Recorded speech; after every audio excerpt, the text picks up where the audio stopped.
आप भी तो 90% स्टूडेंट में से एक तो नहीं है जो एनसीईआरटी को गलत तरीके से पढ़ रहे हैं। बहुत सारे स्टूडेंट ये गलती करते हैं, यानी कि इतने सालों का टीचिंग एक्सपीरियंस मुझे ये बताता है कि बहुत सारे बच्चे टॉपर्स होते हैं, लेकिन टॉपर्स होते हुए भी कहीं ना कहीं वो पीछे रह जाते हैं क्योंकि उनको एनसीईआरटी पढ़ने का सही तरीका नहीं पता। बहुत अच्छे मार्क्स लेकर आते हैं, लेकिन थोड़े दिन बाद जब उनसे पूछोगे तो बताओ इस टॉपिक में क्या था, भूल जाते हैं।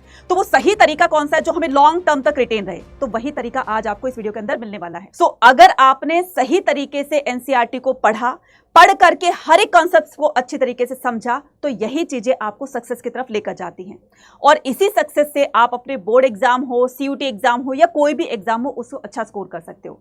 तो आज के इस वीडियो में मैं आपको बताने वाली हूं एनसीईआरटी पढ़ने का सही तरीका क्या होता है और वो कौन सी गलतियां हैं जो अक्सर बच्चे गलती करते हैं। ठीक है, तो इस वीडियो को लास्ट तक देखना है और अगर आप चैनल पर हैं तो चैनल को सब्सक्राइब जरूर करना है और इस वीडियो को ज्यादा से ज्यादा अपने नेट तक शेयर भी कर देना है। ठीक है, तो स्टार्ट करते हैं आज का हमारा ये session. Don't read NCERT like this, read it the right way. ठीक है, तो राइट वे क्या होगा वही सारी चीजें हम पता करने वाले हैं। ठीक है, do not just read line by line. आपको क्या करना है, एनसीईआरटी को लाइन बाय लाइन रीड नहीं करना, तो फिर क्या करना है, एनसीईआरटी को स्टोरी की तरह से पढ़ना है। अब बोलोगे मैडम स्टोरी की तरह से तो पढ़ रही हैं, लेकिन स्टोरी को समझ करके पढ़ना है। स्टोरी तो हर कोई पढ़ता है, लेकिन स्टोरी में क्या बताया गया है, क्या पूछा गया है, कौन सी कहानी किससे कनेक्ट कर रही है, कौन सा कैरेक्टर क्या था, इस तरीके से जब आप एक एक चीज को समझते हुए चलेंगे ना, तो वो चैप्टर जो है वो आपको लॉन्ग टर्म तक रिटेन रहेगा और जब आपके एग्जाम में इससे रिलेटेड क्वेश्चन आएगा तो आप उस चीजों को रिकॉल करके अपने आंसर्स को फ्रेम कर सकते हो। ठीक है, तो आपको क्या करना है, reading NCERT like a story book without understanding concept is not effective. अगर आप स्टोरी की तरह से पढ़ रहे हो, थोड़े दिन बाद भूल जाओगे तो वो इफेक्टिव नहीं रहेगी। तो अगर स्टोरी ही पढ़ रहे हो, स्टोरी की तरह से पढ़ रहे हो, तो उसको कॉन्सेप्ट को समझकर पढ़िए। ठीक है, उसके बाद हम अपने नेक्स्ट पॉइंट पर चलते हैं। Start with chapter overview. तो आपको चैप्टर के ओवरव्यू से अपना ये रीडिंग सेक्शन जो है वो स्टार्ट करना है। फॉर एग्जाम्पल कि आपने कोई चैप्टर ओपन किया, ठीक है, बहुत सारे बच्चे गलती करते हैं कि स्टार्टिंग से ही पढ़ना शुरू कर देते हैं और फिर बीच में कहीं ना कहीं छूट जाता है, मिस हो जाता है। मान लो कोई आपको काम याद आ गया, आपने वो वहां पर चले गए आप और वो चीजें जो आप पढ़ रहे थे, ठीक है, वो आपसे स्किप हो गई। जब आप वापस दोबारा से पढ़ना स्टार्ट करते हो तो कहीं ना कहीं वो चीजें मिस हो जाती है। ठीक है, तो पहली गलती आपने क्या करी कि आपने उस चैप्टर को जब पढ़ना स्टार्ट किया, आपने उसकी लाइन बाय लाइन पढ़ना स्टार्ट किया। ये गलती आपने नहीं करनी है। आपने क्या करना है, पूरे चैप्टर का एक ओवरव्यू लेना है, यानी कि आपने सबसे पहले क्या करना है, उसके अंदर टाइटल्स और यानी कि हेडिंग्स और सब हेडिंग्स देखनी है उसमें। ठीक है, उसके बाद उसमें जितने भी आपके मैप्स आए, खास करके हिस्ट्री हो गया, ज्योग्राफी हो गया, पॉलिटिकल साइंस हो गया, इसमें तो मैप्स बहुत सारे आते हैं। ठीक है, तो मैप को भी देखना है, ऊपर से मोटा मोटा सा देखना है। ठीक है, मैप को देखना है। उसके बाद में यहाँ पर चैप्टर की समरी जब आपने ऊपर से देख लिया, हेडिंग और सब हेडिंग्स को जान लिया कि भाई इस चैप्टर में ये चीजें बताई गई हैं, फिर उसको डेप्थ में पढ़ेंगे, फिर उसको डिटेल में पढ़ेंगे। ठीक है, उसके बाद में यहाँ पर टाइटल और सब टाइटल, इंफॉर्मेशन बॉक्सेस, तो जो आपके ब्लू बॉक्सेस में जो कंटेंट दिया होता है उसको भी पढ़ना है। बहुत सारे बच्चे गलती करते हैं कि इसको नहीं पढ़ते हैं, इसको स्किप कर देते हैं कि चलो इसमें से क्वेश्चन नहीं आता, लेकिन अब सीबीएसई ने अपना पैटर्न बदल दिया है। ठीक है, एनटीए ने अपना पैटर्न बदल दिया है, तो यहां से भी क्वेश्चन आते हैं जो आपके ब्लू बॉक्सेस होते हैं। ठीक है, उसके बाद में यहाँ पर टाइमलाइन को भी बहुत सारे बच्चे इग्नोर कर देते हैं, लाइटली लेते हैं, या टाइमलाइन से क्वेश्चन नहीं आते हैं, हम बाद में इसको करेंगे। तो आपको ये सारी चीजें ओवरव्यू के दौरान देखनी है। ठीक है, कहने का मतलब ये कि जब भी आप एक मूवी देखते हो तो मूवी के में सबसे पहले क्या दिखाया जाता है कि कौन इसके प्रोड्यूसर हैं, डायरेक्टर है, कौन हीरो है, कोई हीरोइन है, ठीक है, कौन इसमें विलियन है, क्या है, तो सारे कैरेक्टर्स को पहले दिखाया जाता है ना। कहने का मतलब ये कि कौन कौन क्या रोल प्ले कर रहा है, तो वो चीजें जो है जब हम एक बार ओवरव्यू ले लेते हैं तब जाकर हम स्टोरी को से कनेक्ट कर सकते हैं। तरीका समझ में आ गया? ठीक है, अब चलते हैं अपने आगे की तरफ। तो आगे की तरफ चलते हैं। Pause after the each paragraph.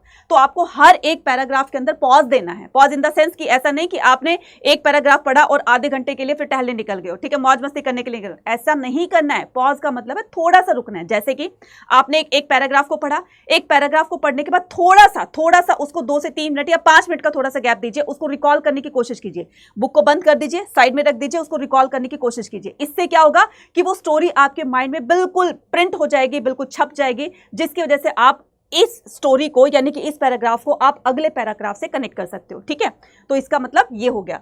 तो after reading the paragraph try to explain it और योर ओन वर्ड्स। ठीक है, तो उसको अपने, ऐसा नहीं कि आपको बुकिश लैंग्वेज में उसको रिकॉल करना है, भाई इसमें ये बताया गया था, वो बताया गया, जैसे हम मूवी देखते हैं तो उसको अपने तरीके से बताते हैं, किसी को बताना होता है तब, ठीक उसी तरीके से आपने जो पैराग्राफ पढ़ा तो उसको जब आप रिकॉल करते हो तो अपनी वर्डिंग से उसको रिकॉल करने की कोशिश कीजिए। ठीक है, तो इसमें क्या हो जाएगा आपका, रीड वन सिंगल पैराग्राफ, ठीक है, उसके बाद में थोड़ा सा पॉज दीजिए, ठीक है, और look away from the book. ठीक है, तो आपको बुक में नहीं देखना, साइड में कर देना। ठीक है, उसके बाद स्पीक और the think about the concept in your own words 1 to 2 line. ठीक है, उसके बाद में प्रोसीड, मतलब ये इस पर, ये जो पैराग्राफ है ये किस पर बेस्ड था, बस 1 से 2 लाइन में उसको रिकॉल करते हुए चलना है और लास्ट में आपको प्रोसीड टू नेक्स्ट पैराग्राफ, फिर आपको नेक्स्ट पैराग्राफ में प्रोसीड कर लेना है।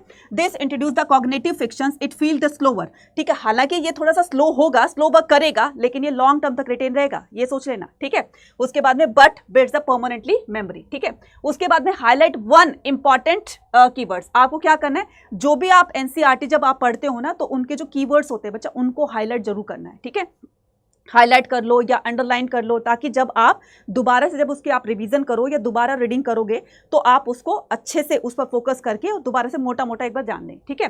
तो आपको क्या करना है, मार्क द इंपॉर्टेंट डेट्स, तो जो भी आपके चैप्टर में इंपॉर्टेंट डेट आई है, जो भी टर्म्स आई हैं, ठीक है, जो भी कॉन्सेप्ट्स आए हैं, ठीक है, हेडिंग है, सब हेडिंग है, एग्जाम्पल्स हैं, instead of the highlighting that the whole page, आपको पूरा का पूरा ये लाल पीला नहीं करना है, ठीक है, पूरा का पूरा आपने रेड कर दिया, ब्लू कर दिया, येलो कर दिया, ऐसा नहीं करना है भाई, जो चीजें इंपॉर्टेंट है उन्हीं को ही करना है, ठीक है, देखने भी अच्छा लगेगा और साथ में जो आप पूरी की पूरी बुक को, जो पूरे पेजेस को जो है वो अंडरलाइन हाईलाइट कर देते थे, तो वो देखने में भी अगली लगता है ना, थोड़ा सा अच्छा भी नहीं लगता है ना। तो आपको क्या करना है, डेट्स, टर्म्स, कॉन्सेप्ट, ठीक है, एग्जाम्पल्स, ठीक है, instead of the whole page, तो आपको इन चीजों को ही हाईलाइट करना है, ठीक है। तो जब आप रिवीजन करोगे तो इन्हीं हाईलाइटेड चीजों को आप रिवाइज करोगे, ठीक है। उसके बाद में यहाँ पर make the short note while the reading, तो आपको साथ साथ में क्या करना है, शॉर्ट नोट्स बनाने हैं, ठीक है। तो prepare the brief notes side by side, so revision becomes the easier later, तो जब आप साइड बाय साइड, मान लो कोई आपने चीजें इंपॉर्टेंट मार्क करी है, तो उसी इंपॉर्टेंट मार्क्ड चीजों को आप क्या कर सकते हो, अपनी कोई भी नोटबुक जो आपने नोट्स की बनाई है, ठीक है, आप उसमें उसको फटाफट से लिख सकते हो, जितना शॉर्ट हो सकता है उसको शॉर्ट में बनाने की कोशिश कीजिए। ऐसा नहीं कि 1857 के रिवोल्ट में ये चीजें हुई थी, वो चीजें हुई थी, तो उसको बहुत ही शॉर्ट में बनाना है कि ये रिवोल्ट तब हुआ था, इसमें किस किसने पार्टिसिपेट किया, तो बहुत ही शॉर्ट में उसको लिखना है, ठीक है। तो इस तरीके से do not wait until the chapter is over. बहुत सारे बच्चे गलती करते हैं कि मैं चैप्टर पढ़ लेता हूं फिर नोट्स बनाऊंगा, नहीं भाई, अगर आप एक पैराग्राफ पढ़ रहे हो तो उस एक पैराग्राफ में जो चीजें इंपॉर्टेंट आई है उसको लिख लीजिए, ठीक है। तो आपने एक पैराग्राफ ये पढ़ लिया, तो उस पैराग्राफ में आपको ये पता होगा कि आपने ये चीजें अंडरलाइन करी है, तो साथ साथ में अपनी नोटबुक से वो अंडरलाइन, वो किए हुए वर्ड्स ही आप उसमें लिखते रहिए ताकि रिवीजन में आपको काम आ जाए, ठीक है। सो create the ultra short 1 page summary notes, फिर उसके बाद में जब आप पूरे चैप्टर का नोट्स बना लेते हो, छोटे छोटे नोट्स बना लेते हो, तो उसकी एक समअप, उसका एक समरी जो है टाइप में आप उसको लिख सकते हो। हार्डली आपका हाफ पेज या फिर 1 पेज हो सकता है, मैक्सिमम 1 पेज और या फिर हाफ पेज, ठीक है। तो पूरे चैप्टर को समराइज करके आपने लिख दिया, तो वो चीजें जो है वो आपको लॉन्ग टर्म तक रिटेन रहती है।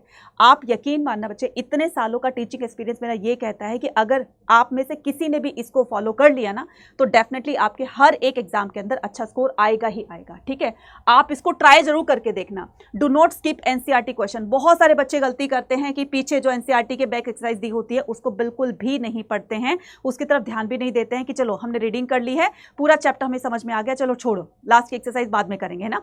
तो ये गलती आपने नहीं करनी है। तो बैक एक्सरसाइज में ऐसे बहुत सारे इंपॉर्टेंट क्वेश्चन दिए होते हैं जो आपको आपके एग्जाम में जो है इंपॉर्टेंट होते हैं और वो एग्जाम में आने वाले होते हैं, ठीक है। तो आपको ये स्किपिंग नहीं करनी है, ठीक है। उसके बाद में हम क्या करेंगे, revise and the practice PYQs.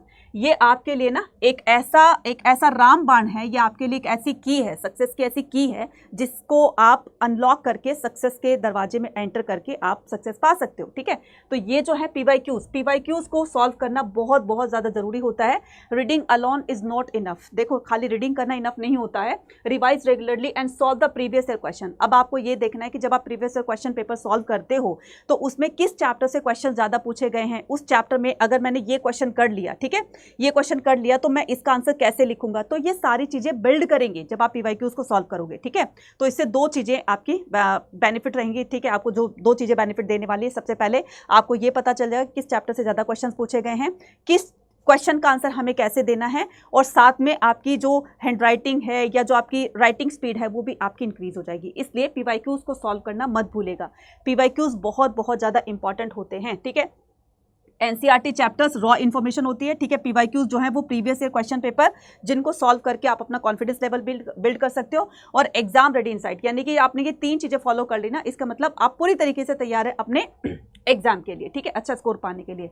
अब यहाँ पर पूरा का पूरा मैं सम अप कर देती हूँ कि जो टॉपर्स होते हैं ना बच्चा, वो किस तरीके से देखो पढ़ते हैं, एनसीईआरटी को पढ़ते हैं। मैंने क्या कहा, 90% स्टूडेंट गलती करते हैं, लेकिन 10% स्टूडेंट वो होते हैं जो सही तरीके से एनसीईआरटी को पढ़ते हैं, सही तरीके से अंडरलाइन करते हैं, सही तरीके से नोट्स बनाते हैं। वो तरीका क्या होगा, पूरा का पूरा मैंने यहाँ पर सम अप कर दिया, ठीक है। सो यहाँ पर ये है आपका पैसिव रीडिंग और ये है आपका एक्टिव रीडिंग। अब ये पैसिव रीडिंग क्या होती है, गोल क्या होता है कि हमारा फिनिशिंग द चैप्टर, मतलब ये जो पैसिवली जो रीडिंग करते हैं जो स्टूडेंट, उनको ये रहता है कि यार फटाफट से पेज को फिनिश करो, है ना, उनको ये नहीं रहता कि हमें समझना है, ठीक है। एक्टिव रीडर, जो एक्टिव रीडर्स होते हैं वो अंडरस्टैंडिंग द कॉन्सेप्ट, वो क्या करते हैं, वो खत्म करने पर ध्यान नहीं देते, वो समझने पर ध्यान देते हैं। चाहे उन्होंने पढ़ा है एक पैराग्राफ, 2 पैराग्राफ या 1 पेज पढ़ा है, लेकिन उसको समझ कर पढ़ते हैं। और जो पैसिव वाले स्टूडेंट होते हैं ना, वो क्या करते हैं, यार छोड़ना, फटाफट से इसको पढ़ो और खत्म करो काम, है ना, तो वो नहीं करना है आपने।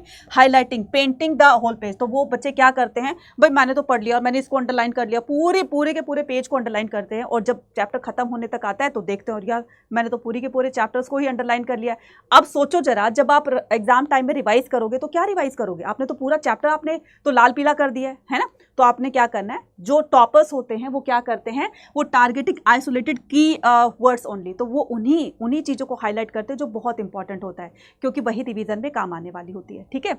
उसके बाद में यहाँ पर नोट मेकिंग, तो नोट टेकिंग, यहाँ पर कॉपिंग द, अब जो बच्चे यहाँ पर जो पैसिव रीडर्स होते हैं वो क्या करते हैं, बुक में से ही देख देख के अपने नोट्स बनाते हैं। ये गलती मत करना। आपने क्या करना है, बुक पढ़ लिया आपने, पैराग्राफ पढ़ लिया आपने, फिर अपने से बनाओ ना, अपने से बनाओ जो जैसा आपको समझ में आता है। अब आपके जो नोट्स हैं वो कहीं म्यूजियम में तो लगाने से रहे, है ना, तो जैसी हैंडराइटिंग में जो भी कुछ याद आता है उस पैराग्राफ से रिलेटेड उसको इन शॉर्ट में बनाइए, है ना, तो आप वो चीज़ें जो है जब रिवाइज करोगे तो बहुत काम आएगी। उसके बाद में असेसमेंट होता है, इग्नोरिंग द बैक पेजेस। अब जो असेसमेंट होता है, ये जो स्टूडेंट क्या करते हैं, जो बैक एक्सरसाइज दी होती है उसको इग्नोर करते हैं, लेकिन टॉपर जो है उन्हीं बैक एक्सरसाइज में से क्वेश्चंस की प्रैक्टिस करते हैं, ठीक है। सो हंटिंग द टेस्टिंग मटेरियल, तो जो भी आपकी बैक एक्सरसाइज दी होती है वो आपके टेस्ट करने के लिए होती हैं कि आपने चैप्टर को कितना समझा, किस टॉपिक से किस तरह के क्वेश्चन जो है वो पूछे जा सकते हैं या पूछे गए हैं। तो जब आप उसको सॉल्व करोगे तो डेफिनेटली आप जो क्वेश्चन कहीं और से करने वाले हो तो वो सारे के सारे एनसीईआरटी में दियो, और क्वेश्चन भी आपके वहीं क्वेश्चन पेपर भी आपका वहीं से बनना है, तो व्हाई यू नॉट, ठीक है। तो आपको क्या करना है, वो सारे के सारे यहाँ पर आपको जो भी एक्सरसाइज में क्वेश्चन दिए होते हैं उनको सॉल्व करना होता है। ये पूरा का पूरा मैंने समझ बता दिया। आई होप आपको सारी की सारी चीजें समझ में आ गई होंगी, ठीक है। नहीं भी समझ में आई है तो फिर से इस वीडियो को रिवाइंड करके देख लीजिएगा। और अगर आप इसका सबका वन स्टॉप सोल्यूशन पाना चाहते हैं, देखो अभी आपको बोर्ड एग्जाम भी देना है, फिर उसके बाद में आपको सीयूटी का एग्जाम भी देना है, तो अगर इन दोनों एग्जाम की तैयारी आप हमारे साथ करना चाहते हैं, एनसीईआरटी की लाइन बाय लाइन पढ़कर, हर एक कंसेप्ट को समझकर, ताकि लॉन्ग टर्म तक वो रिटेन रहे, जितनी मैंने बातें बताई हैं, तो उसके लिए आप क्या कर सकते हो, उसके लिए आप सीयूटी अड्डा का क्या कर सकते हो, महापैक प्रो, महापैक और आरएम 2.0 बैच, इनमें से तीनों में से किसी को भी एनरोल कर सकते हो। और एनरोल करने के लिए मैक्सिमम डिस्काउंट पाने के लिए कूपन कोड यूज करना है Y489, और ये मेरा टेलीग्राम चैनल है, आप इसको भी ज्वाइन कर सकते हैं, ठीक है। अब ये कहाँ पर मिलेगा आपको, ठीक है। अब इसके अंदर देखो क्या क्या चीजें हैं, ठीक है, इसके अंदर क्या क्या चीजें हैं मैं वो भी दिखा दूंगी आपको, ठीक है। तो यहाँ पर सबसे पहले आपको क्या करना है, अड्डा 24/7 के ऐप को डाउनलोड करना है, ऑल कोर्सेज पर जाना है, यूजी पीजी एंट्रेंस एग्जाम पर जाना है, आर्ट्स के हो, साइंस के हो, कॉमर्स के हो, बाकी अदर आप फ्रेंड्स को बता सकते हो जो अदर स्ट्रीम्स के हैं, ठीक है। तो आपने क्या किया, आर्ट्स पे क्लिक किया, ये रहे आपके तीनों के तीनों बैच ही, ठीक है। तो ये आपका आर्ट्स डोमेन का ऑनलाइन महापैक प्रो है, जिसके अंदर आपको फिजिकल बुक दी जाएगी, ठीक है। बुक आपके सामने होगी, वो भी सारे के सारे जो शॉर्ट नोट्स दिए होंगे सारे के सारे उसी बुक में होंगे, ठीक है। इसके अंदर सारे के सारे पीवाईक्यूज भी होंगे, मॉक टेस्ट भी होंगे, और सीयूटी पीवाईक्यूज मॉक्स भी होंगे, यानी कि क्लास 12th और आपके सीयूटी का पूरा ये पैकेज रहेगा। उसके बाद में यहाँ पर क्या हो जाएगा, आपका ये महापैक है जिसमें आपको ई बुक मिलेगी, इसमें फिजिकल बुक, इसमें ई बुक, ठीक है। उसके बाद में ये आरंभ 2.0 बैच है, जिसकी क्लासेस जो है वो आज से स्टार्ट हो चुकी हैं, तो फटाफट से जल्दी से जाके इसको एनरोल कर लीजिए। एनरोल करने के लिए मैक्सिमम डिस्काउंट पाने के लिए जो मैंने कूपन कोड बताया, मेरे को लगता है कि पूरे साल के लिए, ठीक है, ये तीनों बैचेज जो हैं, मतलब ये दोनों महापैक जो है वो पूरे साल के लिए है, ठीक है। तो आरंभ 2.0 अगर आपको एनरोल करना है तो ये कर सकते हो, ये कर सकते हो, ये कर सकते हो। फॉर एग्जांपल मुझे ये महापैक लेना है, ताकि जितने भी बैचेस आएंगे, जितने भी कोर्सेज आप लॉन्च करोगे, वो सारा का सारा एक्सेस हमें मिल जाए, तो आप महापैक में एनरोल कर सकते हो, ठीक है। महापैक में एनरोल करने के लिए, बाय नाउ करने के लिए Y489 आपने कूपन कोड यूज करना है, जिससे कि आप पूरे साल के लिए यहाँ पर हमारे साथ पढ़ पाओगे। एक बार दो बार नहीं, कम से कम अपने पूरे सिलेबस को, पूरी बुक को आप 4 से 5 बार आप रिवाइज कर पाओगे, साथ साथ में क्वेश्चन की प्रैक्टिस भी करेंगे, हर एक चीज को बहुत अच्छे से क्लियर करते हुए चलेंगे। तो सोचना नहीं है, पूरे साल के लिए आप, मुझे लगता है कि ये जो फीस आपको यहाँ पर बताई जा रही है बहुत ही ज़्यादा अफोर्डेबल है।